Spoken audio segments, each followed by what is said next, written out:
And welcome back to our beautiful platform with the art study. So आज हम करेंगे part number 12 exercise 3.1 हमारी चल रही है और आज हम कहाँ से क्वेश्चन नंबर 6 और 7 को कंप्लीट करके इस पूरी एक्सरसाइज को कंप्लीट करेंगे। क्योंकि मैंने आपको बताया था मल्टीपल चॉइस क्वेश्चन मैं नहीं कराता हूँ, मल्टीपल चॉइस क्वेश्चन आपको अपने आप से करने हैं। ठीक है, तो क्वेश्चन नंबर 6 और 7 आज हमारे लास्ट होंगे और पार्ट 12 पे हम एक्सरसाइज 3.1 को वाइंड अप करेंगे। जैसा कि मैंने आपको बताया था इक्वालिटी ऑफ मैट्रिसेस का कॉन्सेप्ट, और उसी कॉन्सेप्ट पे बेस्ड ये क्वेश्चंस हमारे हैं। बहुत ही सिंपल क्वेश्चंस होते हैं। अब इक्वालिटी ऑफ मैट्रिसेस पे मैंने आपको दो चीजें बताई थी। पहली चीज क्या बताई थी? पहली चीज बताई थी सेम ऑर्डर। पहली चीज क्या बताई थी? Same order. ऑर्डर क्या होना चाहिए? मैट्रिसेस का सेम होना चाहिए, तभी वो इक्वल हो सकते हैं। ठीक है। एंड दूसरी क्या बताई थी? Property corresponding elements are equal. क्या बताया था? Corresponding elements are equal. क्या बताया था? करेस्पॉन्डिंग एलिमेंट क्या होने चाहिए? इक्वल होने चाहिए। दो प्रॉपर्टी बताई थी। ठीक है, और उन्हीं पे बेस्ड हमारे क्वेश्चन है। देखना क्या पूछा गया क्वेश्चन है, find the value of X Y Z from the following equations. अब ये क्या इक्वेशन में अगर हम देखें तो ये क्या इक्वल मैट्रिसेस का कॉन्सेप्ट नहीं है? क्या कहेंगे? इक्वल मैट्रिसेस का ही कॉन्सेप्ट है। क्यों? क्योंकि यहाँ पे ऑर्डर क्या है? सेम है। और सबसे इंपॉर्टेंट चीज क्या है? ये इक्वल दिया गया है। क्या दिया गया है? इक्वल। इसका मतलब ये इक्वलिटी ऑफ मैट्रिसेस पे ही बेस्ड क्वेश्चन है। ठीक है, सेम ऑर्डर है। अगर ऑर्डर सेम है तो दूसरी प्रॉपर्टी का भी यूज करेंगे। क्या होना चाहिए? करस्पॉन्डिंग एलिमेंट इक्वल होने चाहिए। करस्पॉन्डिंग एलिमेंट का इक्वल होना क्या मतलब होता है? A11 element of first row and first column is equal to क्या होना चाहिए? B11 element of first row and first column of second matrices. ठीक है, ऐसे ही A12 element of first row and second column of matrix A is equal to B12 यानी कि element of first row and second column of matrix B। यानी कि same row और same column के मैट्रिसेस सेम होंगे। ठीक है, main जो इंपॉर्टेंट चीज थी वो बताई यहाँ पे। A11 is equal to B11। ये A क्या है? एलिमेंट ऑफ मैट्रिक्स A है, और ये B क्या है? एलिमेंट ऑफ मैट्रिक्स B है। ठीक है, यहाँ पे रो और कॉलम होंगे तभी, रो और कॉलम इक्वल होंगे तभी करस्पॉन्डिंग एलिमेंट इक्वल होंगे। इसी को देखते हुए हम क्या कह सकते हैं? करस्पॉन्डिंग एलिमेंट्स का इक्वल होना अगर हम देखें तो ड्यू टू क्या हम लिख सकते हैं? According to our property of equality of matrices हम क्या लिख सकते हैं? y की वैल्यू क्या है? 4 के इक्वल है। y की वैल्यू 4 के इक्वल है। z की वैल्यू 3 के इक्वल है। ठीक है, x की वैल्यू 1 के इक्वल है। ठीक है, और तीन ही वैल्यू निकालनी थी। ठीक है, देखिए ये क्या है? 4 क्या है? Element of first row and first column of matrix A। अब y क्या है? Element of first row and first column of matrix B। ठीक है, तो करस्पॉन्डिंग एलिमेंट्स इक्वल हुए ना, तो करस्पॉन्डिंग एलिमेंट्स जब इक्वल होंगे तो y किसके इक्वल हो जाएगा? 4 के इक्वल हो जाएगा। ऐसे ही अब ये 3 क्या है? Element of first row and second column of matrix A, और ये z क्या है? Element of first row and second column of matrix B। Corresponding elements equal होंगे, इसीलिए z की वैल्यू क्या होगी? 3 होगी। ऐसे ही x की वैल्यू भी निकाली है। ठीक है, तो ये क्वेश्चन नंबर 6 था। अब क्वेश्चन नंबर 6 के ही सेकंड पार्ट पे आते हैं। ठीक है, ये क्वेश्चन नंबर 6 का पहला पार्ट था। करस्पॉन्डिंग एलिमेंट्स को हमने इक्वल रखते हुए तीनों की वैल्यू निकाली है। अब करस्पॉन्डिंग एलिमेंट्स को इक्वल रखते हुए हमें दूसरे क्वेश्चन में भी वैल्यू निकालनी है। दूसरा पार्ट क्या दिया गया है? दूसरा पार्ट है x plus Y and 2 5 plus Z and X Y is equal to है, किसके इक्वल है? 6 5 2 एंड 8 के इक्वल। 6 5 2 8 के इक्वल। ठीक है, अब इस क्वेश्चन को भी जरा हम सॉल्व करते हैं। तो क्या है? x plus Y 2 5 plus Z and X Y किसके इक्वल दिया गया है? 6 2 5 एंड 8 के इक्वल दिया गया है। ठीक है, तो करस्पॉन्डिंग एलिमेंट्स इक्वल होने चाहिए, और क्या होना चाहिए? ऑर्डर सेम होना चाहिए। क्या ऑर्डर सेम है? अगर ऑर्डर सेम है तो करस्पॉन्डिंग एलिमेंट्स ऑलरेडी इक्वल होंगे। ठीक है, और इक्वल से तो हमें पता ही चल रहा है कि इक्वालिटी ऑफ मैट्रिसेस पे बेस्ड क्वेश्चन है। तो यहाँ पे हमें थोड़ा सॉल्व करना होगा। यहाँ पे सॉल्व क्या करना होगा? अब इंपॉर्टेंट चीज है, यहाँ पे सॉल्व करना होगा। देखिए यहाँ पे A11 की प्लेस पे क्या दिया गया है? x plus Y. तो क्या लिखेंगे? x प्लस वाई, और यहाँ पे A11 की प्लेस पे क्या है? 6। तो x प्लस वाई किसके इक्वल हो जाएगा? 6 के इक्वल। तो यहाँ पे पहली इक्वेशन इसको मान लेंगे। क्या मान लेंगे? पहली इक्वेशन मान लेंगे। ठीक है, अब यहाँ पे 2 का 2 से रिलेशन, कोई हमें एक्स वाई की value Z X Y Z की कोई इसमें रिलेशन नहीं आ रहा, तो इसको लिखने का कोई फायदा नहीं। यहाँ पे क्या है 5 प्लस जेड किसको इक्वल लिखते हैं 5 के इक्वल, तो 5 प्लस जेड किसके इक्वल लिखेंगे 5 के इक्वल। तो यहाँ से जेड की वैल्यू क्या निकल आएगी 5 माइनस 5 यानी कि 0। तो जेड की वैल्यू हमारे पास क्या निकल के आएगी 0। जेड की वैल्यू तो चलो पता चल गई। अब एक्स और वाई को किसके इक्वल रखेंगे 8 के इक्वल, तो x इंटू वाई किसके इक्वल हो जाएगा 8 के इक्वल। ये सेकेंड इक्वेशन हो गई, क्या हो गई सेकेंड इक्वेशन। अब इन दोनों इक्वेशंस को सॉल्व करके हम x और y की सेपरेट वैल्यू निकाल सकते हैं। कैसे निकालेंगे देखेंगे जरा, ठीक है। तो यहां से जब हम सेकेंड इक्वेशन में इन इक्वेशन सेकेंड इक्वेशन में देखते हैं, तो x की प्लेस पे हम क्या लिख सकते हैं 8 अपॉन वाई लिख सकते हैं ना। x की प्लेस पे क्या लिख सकते हैं 8 अपॉन वाई, ये आपने छोटी क्लासेस में पढ़ा होगा। x को मैं इधर रख रहा हूँ, y को इसके अपॉन में भेज रहा हूँ, तो x की प्लेस पे मैं क्या लिखूंगा 8 अपॉन वाई। फिर इसके बाद मैं कहाँ पे सॉल्व कर रहा हूँ इधर सॉल्व कर रहा हूँ, ठीक है। अब x की प्लेस पे क्या हो जाएगा 8 upon Y plus y is equal to क्या हो जाएगा 6 इज इक्वल टू क्या हो जाएगा 6 हो जाएगा, ठीक है। इज इक्वल टू क्या हो जाएगा 6 हो जाएगा। यहाँ पे देखते हैं तो 8, अब एलसीएम लेंगे तो वाई स्क्वायर हो जाएगा इज इक्वल टू 6y। यहाँ पे किसको नहीं समझ में आया, देखिए 8 था, इसका एलसीएम लेंगे तो y इंटू वाई करेंगे वाई स्क्वायर, और ये जो नीचे वाला y होगा इसको हम राइट हैंड साइड में भेज के 6y के इक्वल कर देते हैं, ठीक है। तो यहाँ से क्या निकालेंगे, अब देखिए वाई स्क्वायर माइनस 6y हो जाएगा, राइट साइड वाला 6y को हम लेफ्ट साइड में ला रहे हैं तो माइनस में हो जाएगा, प्लस 8 इज इक्वल टू क्या हो जाएगा 0। अब जरा इसको सॉल्व करते हैं, ठीक है।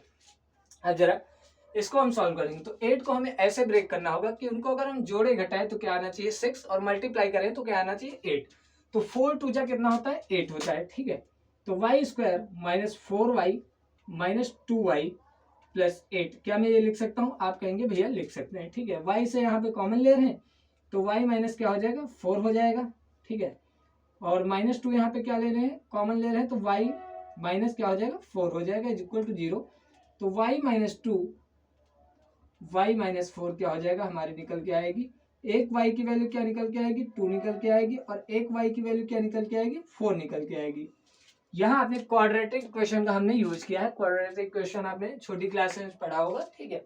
यहाँ आपने क्वाड्रेटिक इक्वेशन का यूज करके y की दो वैल्यू निकल के आई है, कौन कौन सी, एक 2 निकल के आई है, एक 4 निकल के आएगी, ठीक है।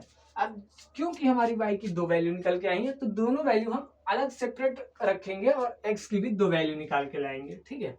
x की भी कितनी वैल्यू निकाल के लाएंगे दो वैल्यू, z की वैल्यू 0 आ चुकी है, इसको हम हटा देते हैं, ठीक है। अब जब हम रखेंगे व्हेन y इक्वल 2 रखते हैं, y की वैल्यू 2 रखते हैं तो 8 अपॉन क्या हो जाएगा 2 हो जाएगा, ठीक है। 8 अपॉन 2 प्लस 2 सॉरी ठीक है, सॉरी y की वैल्यू 2 आई है ना, तो y की वैल्यू 2 रखते हैं इसमें, तो x की वैल्यू एक क्या आ जाएगी इक्वेशन नंबर 1 में रख लो यार, y की वैल्यू 2 रखेंगे तो इक्वेशन में y की वैल्यू 2 रखेंगे तो एक वैल्यू 2 माइनस 6 करेंगे तो क्या आ जाएगा 4, x की वैल्यू क्या आ जाएगी 4, और जब वैन क्या रखेंगे when y is equal to 4 रखेंगे तो 4 माइनस 6 करेंगे तो x की वैल्यू क्या निकल के आएगी 2 निकल के आएगी, x की वैल्यू क्या निकल के आएगी 2 निकल के आएगी। तो देखते हैं कितनी वैल्यू निकल के आई है, y की दो वैल्यू 2 और 4 निकल के आई है, x की भी दो वैल्यू 2 और 4 निकल के आई, और z की वैल्यू एक क्या निकल के आई थी 0। तो हमें x y z की वैल्यू निकालनी थी, तो पर्टिकुलर हमने निकाल दी है। बहुत ही अच्छा क्वेश्चन था। अब बढ़ते हैं अगले क्वेश्चन की तरफ, थोड़ा इससे भी अच्छा क्वेश्चन है वो, ठीक है। कैसा लगा ये क्वेश्चन, हालांकि मुझे पता है बोर्ड छोटा है, थोड़ा क्रिटिकल समझ में आता है, ठीक है। इधर से उधर रफ करना थोड़ा प्रॉब्लम हो जाती है, बट मैनेज कर लेना यार, ठीक है। मिलते नहीं सॉरी, अगला क्वेश्चन देखते हैं, ठीक है। अभी क्वेश्चन नंबर 7 को भी इसी पार्ट में कराना है, ठीक है। क्वेश्चन नंबर 3 का पार्ट देखते हैं, ठीक है। क्वेश्चन नंबर 6 का थर्ड पार्ट देखते हैं। तो x plus Y plus Z, ये अच्छा क्वेश्चन है भाई, ठीक है। क्या है x plus Y plus Z, ठीक है, अपॉन x प्लस जेड, ठीक है, और इसके भी अपॉन में क्या दिया गया है y प्लस जेड, क्या दिया गया है y प्लस जेड। ये किसके इक्वल है, ये किसके इक्वल है 9 5 और 7, 9 5 और 7 के इक्वल। जरा इसको देखते हैं, ठीक है। देखिए यहाँ पे कहेंगे कुछ लोग भैया ऑर्डर देख लीजिए, ऑर्डर देखिए 1 क्रॉस 1 का है, ऑर्डर क्या है 3x1 का ऑर्डर है, 3x1 का ऑर्डर है, ठीक है। 1x1 में ये एक कॉलम है और 3 रोज है। 3 रोज कैसे भी है, पहली रोज, दूसरी रो, तीसरी रो, तो 3x1 ऑर्डर है, ठीक है। ऑर्डर सेम है ना, यहाँ पे भी 1 2 3 3 ऑर्डर है, एक कॉलम है, 3 ऑर्डर बता रहा हूँ, 3 कॉलम है, 3 रोज है, सॉरी 3 रोज है, ठीक है। एक कॉलम है, 3 रोज है और एक कॉलम है, तो ऑर्डर 3x1 का बनना है, ठीक है। अब इस क्वेश्चन को सॉल्व करते हैं, ठीक है। तो हम क्या करेंगे, इक्वेशंस को पहले लिखते हैं, ठीक है। तो इक्वेशन नंबर 1 क्या है, x plus Y plus Z, corresponding elements equal होंगे, ये किसके इक्वल, 9 के इक्वल, इक्वेशन नंबर 1 मान लेते हैं। x प्लस जेड किसके इक्वल, 5 के इक्वल, इक्वेशन नंबर 2 मान लेते हैं। y प्लस जेड किसके इक्वल, 7 के इक्वल, इक्वेशन नंबर 3 मान लेते हैं, ठीक है। अब देखिए x प्लस जेड किसके इक्वल है, 5 के इक्वल। यहाँ पे हम क्या करते हैं, इक्वेशन नंबर 1 में x प्लस जेड की जगह 5 लिखते हैं, ठीक है।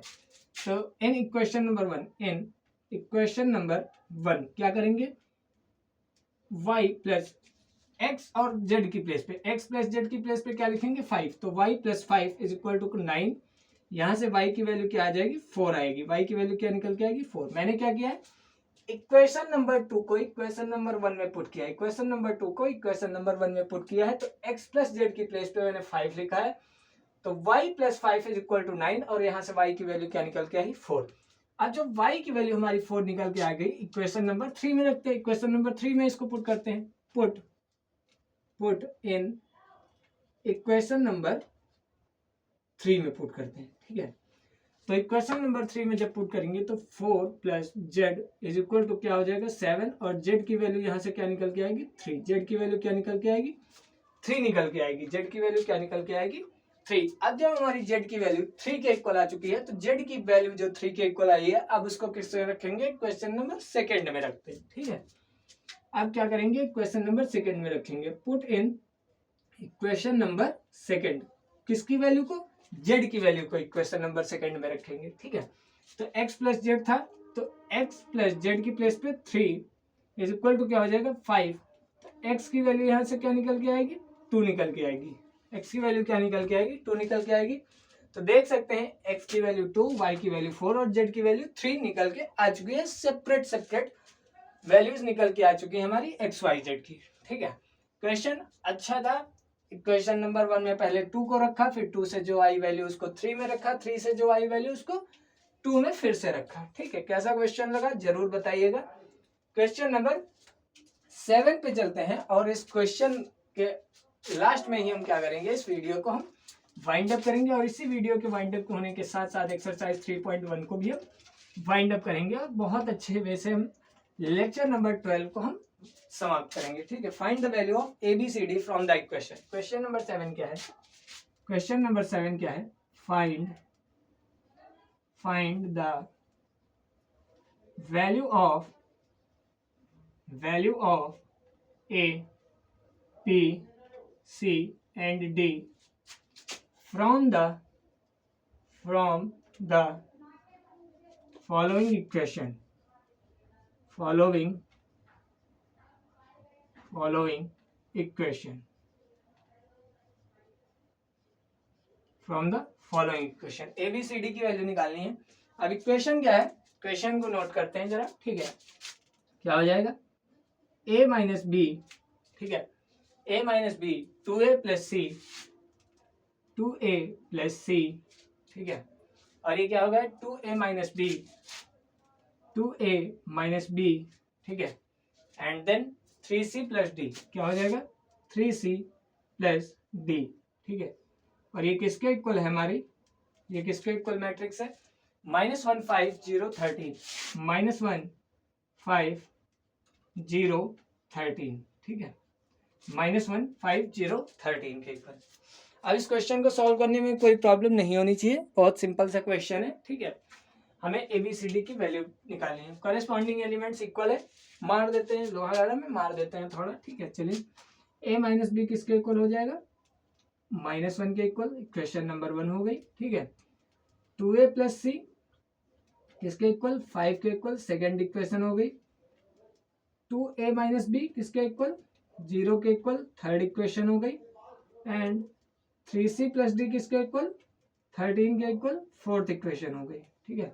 अब इसको कैसे सॉल्व करेंगे कि हमें ए बी सी डी की वैल्यू पता चल जाए, तो देखते हैं कैसे सॉल्व करेंगे। ठीक है, देखिए इक्वेशन नंबर 1 और इक्वेशन नंबर 3 को पहले सॉल्व करते हैं। ठीक है, इक्वेशन नंबर 1 और इक्वेशन नंबर 3 को सॉल्व करेंगे तो वहां से हमें बी की वैल्यू पता, बी की नहीं निकालते हैं, पहले ए की वैल्यू निकल के आ जाएगी। ठीक है, तो क्या लिखेंगे, from equation 1 and 3, equation number 1 और 3 को सॉल्व करते हैं तो ये क्या हो जाएगा, 2a माइनस बी में जी की वैल्यू, जिसकी वैल्यू 0 के इक्वल है, हम a माइनस बी को क्या करेंगे, -1। ठीक है, a माइनस बी है, यहाँ पे क्या करेंगे, ये हमारी इक्वेशन नंबर कौन सी थी, थर्ड थी, इक्वेशन नंबर 1। इक्वेशन नंबर 1 में जरा हम 2 से मल्टीप्लाई कराते हैं और माइनस कर देंगे वैल्यू को। ठीक है, 2 से मल्टीप्लाई कराएंगे, माइनस कर देंगे तो क्या हो जाएगा, 2a minus B is equal to 0 है, यहाँ पे क्या हो जाएगा, 2a minus 2b is equal to -2 हो जाएगा। ठीक है, अब जब इसको सॉल्व करेंगे तो ये माइनस माइनस कैंसिल हो जाएगा, यहाँ पे प्लस आ जाएगा, तो 2b और 2b माइनस का और प्लस का b, तो क्या हो जाएगा हमारे पास, प्लस का b निकल के आएगा, और जिसकी वैल्यू क्या हो जाएगी, -2, प्लस का b निकल के आएगी, b की वैल्यू क्या निकल के आएगी, -2, b की वैल्यू क्या निकल के आएगी, -2, और जब b की वैल्यू -2 निकल के आएगी, उसको इक्वेशन नंबर 1 में पुट करेंगे, इक्वेशन नंबर 1 में पुट करेंगे। ठीक है, तो इक्वेशन नंबर 1 इन इक्वेशन 1 में देखते हैं। ठीक है, इक्वेशन नंबर 1 में देखते हैं तो a -2 इज इक्वल टू -1। ठीक है, तो a माइनस माइनस क्या हो जाएगा, प्लस, प्लस का 2 तो हम राइट साइड में ले जाएंगे तो माइनस का 2 हो जाएगा, तो -1 -2, तो -1 -2 क्या हो जाएगा, -3, तो a की वैल्यू क्या निकल के आएगी, -3, a की वैल्यू क्या निकल के आएगी, -3 निकल के आएगी। अब जब a की वैल्यू -3 निकल के आएगी, उसको इक्वेशन नंबर 2 में पुट करते हैं, पुट इन इक्वेशन 2 में पुट करते हैं। ठीक है, 2 में पुट करेंगे तो 2 इंटू ए की प्लेस पे -3 plus C is equal to किसके इक्वल है, 5 के, तो 2 3 जा -6 plus C is equal to 5 के इक्वल है, तो सी की वैल्यू क्या हो जाएगी, 5, -6 को राइट साइड ले जाएंगे, प्लस का 6 हो जाएगा, तो सी की वैल्यू 11 के इक्वल, सी की वैल्यू 11 के इक्वल हो जाएगी। अब जब सी की वैल्यू हमें 11 के इक्वल निकल के आ चुकी है, तो इक्वेशन नंबर 4 में पुट करते हैं, पुट इन इक्वेशन 4 में, इक्वेशन नंबर 4 में पुट करेंगे, डी की वैल्यू निकल के आएगी, तो 3 into 11 plus D is equal to 13। ठीक है, तो 11 3 जा 33, तो डी की वैल्यू 13 माइनस 33 करेंगे तो ये क्या आ जाएगी, -20, डी की वैल्यू क्या निकल के आएगी, -20 निकल के आएगी, डी की वैल्यू क्या निकल के आएगी, -20। यहाँ पे ए बी सी डी की सेपरेट वैल्यूज निकल के आई हैं, जिसमें ए की वैल्यू कैसे थी, -3, बी की वैल्यू -2, सी की वैल्यू 11 एंड डी की वैल्यू -20। ठीक है, सबसे पहले हमने शुरुआत कहाँ से की, फर्स्ट और थर्ड को सॉल्व किया है, फर्स्ट और थर्ड को हमने सॉल्व किया है। जब हमें किसी एक की वैल्यू मिल जाती है, ऐसे क्वेश्चंस में क्या करते हैं, जब हमें किसी एक की वैल्यू मिल जाएगी तो हमें चारों की वैल्यू निकलने को आ जाती है। ठीक है, अब एक की वैल्यू कैसे मिलेगी वो आपको थोड़ा देखना रहता है। ठीक है, जैसे मैंने इक्वेशन नंबर 1 और 3 में देखा कि ए और बी दोनों हमारे पास थे, मतलब दोनों ही जो वेरिएबल्स थे हमारे सेम थे, वेरिएबल सेम हो उसी इक्वेशन को सॉल्व करिएगा ज्यादा से ज्यादा। ठीक है, बाकी किसी में दिमाग नहीं लगाइएगा। ठीक है, कैसा लगा क्वेश्चन, कैसा लगा लेक्चर नंबर 12 टॉपिक, जरूर कमेंट करें, सब्सक्राइब भी करें और सपोर्ट करते रहें। मिलते हैं अगले कॉन्सेप्ट के साथ, उसके बाद एक्सरसाइज 3.2 पे आएंगी। ठीक है, तब तक के लिए अपना ध्यान रखिएगा। जय श्री राम, सत श्री अकाल सभी को।